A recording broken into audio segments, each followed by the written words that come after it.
Manger ou se reproduire, le dilemme vital des plantes carnivores. Cette vidéo est la version audio d'un article qui a été écrit sur le site internet Phagophytos et vous retrouverez le lien vers cet article dans la description de la vidéo. Le succès évolutif des plantes à fleurs, aussi appelées angiospermes, vient en partie du fait qu'elles s'associent à d'autres organismes, et notamment des insectes, pour assurer leur reproduction sexuée via la pollinisation croisée. Ce type de reproduction assure un brassage génétique et donc l'évolution de l'espèce. Pourtant, chez les plantes carnivores, un problème évident se pose. Comment arrivent-elles à trier les insectes qu'elles capturent pour pallier au manque de nutriments de leur milieu, de ceux assurant la pollinisation de leurs fleurs et donc de leur reproduction? En d'autres termes, comment font-elles pour ne pas manger leurs pollinisateurs? C'est ce que nous allons voir dans cette vidéo. Quelques bases de biologie pour commencer. Il existe plusieurs types de plantes avec chacune des caractéristiques biologiques bien différentes.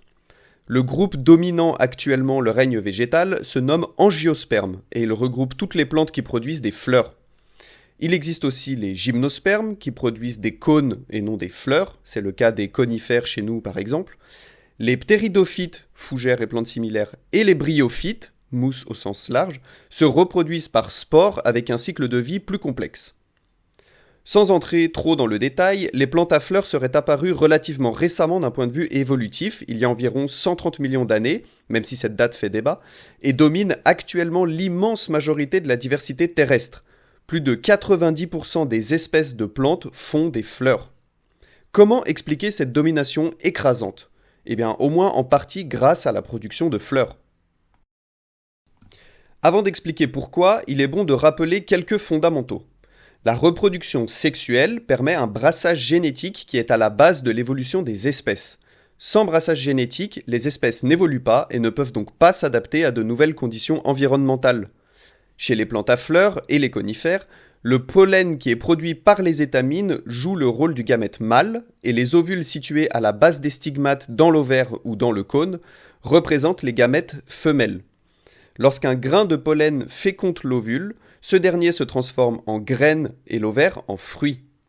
Les graines sont alors dispersées dans la nature via plusieurs procédés, vent, animaux, etc., germent et donnent un nouvel individu avec les caractéristiques des parents. Avant l'apparition des fleurs, les gymnospermes, conifères par exemple, se servaient majoritairement du vent pour disperser le pollen dans l'espoir qu'un grain tombe, par hasard, sur le cône femelle d'un autre individu de la même espèce pour qu'il y ait une pollinisation croisée. Les probabilités que cet événement se produise sont si infimes que les conifères produisent une quantité astronomique de pollen pour augmenter leurs chances de réussite. Certaines plantes à fleurs utilisent aussi ce mécanisme et sont souvent celles qui donnent des allergies tant la quantité de pollen produite est énorme, les graminées, les bouleaux, les saules, etc.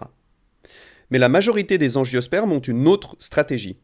Elles attirent des insectes bien spécifiques grâce à des odeurs, des formes et des dessins particuliers que seuls ces insectes sont capables de percevoir et récompensent parfois leur venue avec du nectar.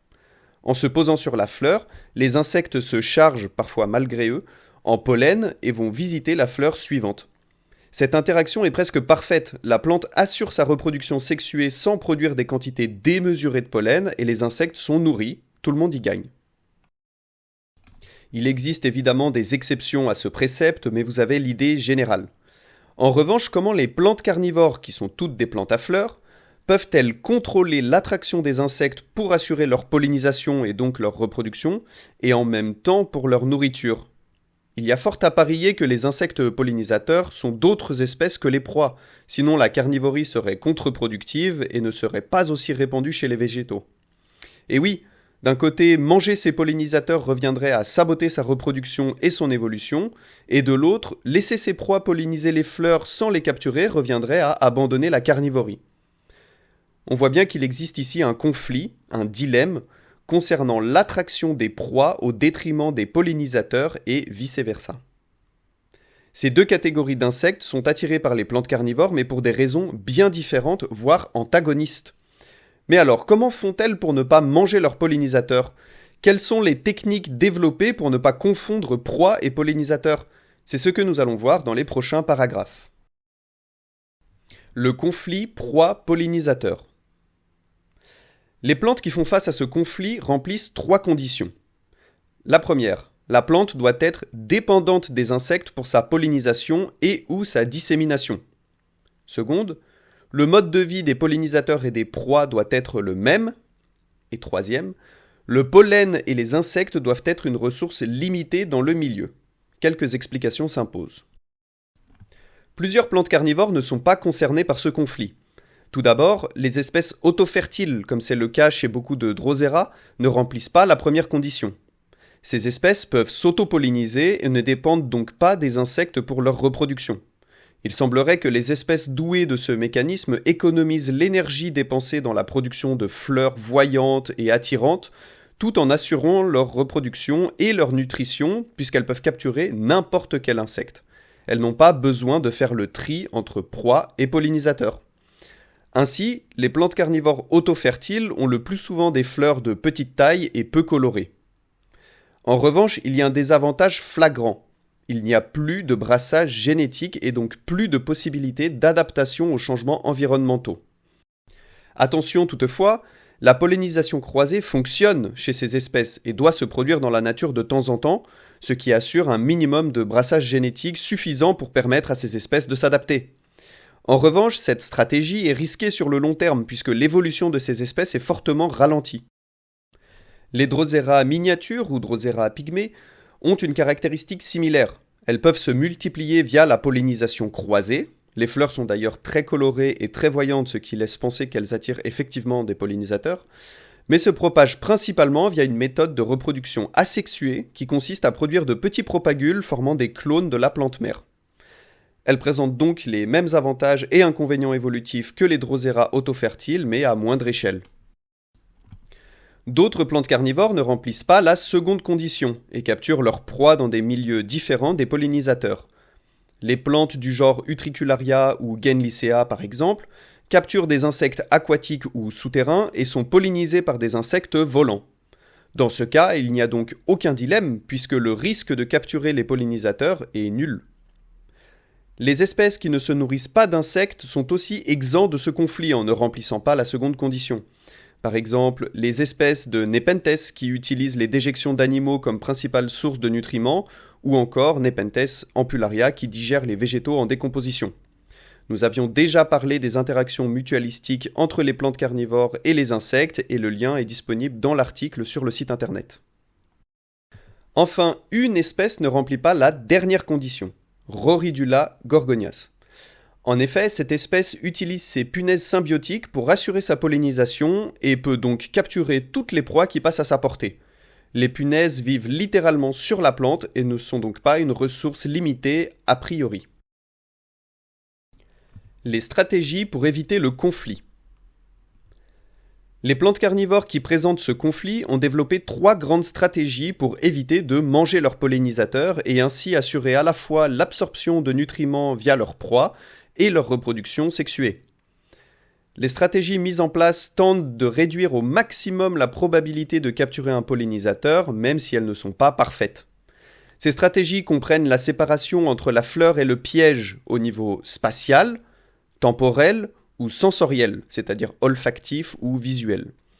Nous allons ici décrire ces méthodes séparément, mais elles sont souvent utilisées conjointement pour augmenter leur efficacité. Séparation spatiale. Nous le savons bien, la plupart des Drosera et la Dionée produisent des hampes florales très hautes par rapport aux pièges qui sont souvent situés contre le sol de manière prostrée en rosette. Cette technique permet de séparer au maximum le type d'insecte qui va se poser sur les pièges et ceux qui vont polliniser les fleurs. D'ailleurs, la production de longues hampes florales permet aussi d'augmenter les chances de visite des insectes pollinisateurs volants. Prenons un exemple. Chez la Dionée, les fleurs sont entre 15 et 35 cm plus hautes que les pièges et sont principalement visitées par des insectes volants, alors que ces derniers représentent que 20% des captures des pièges.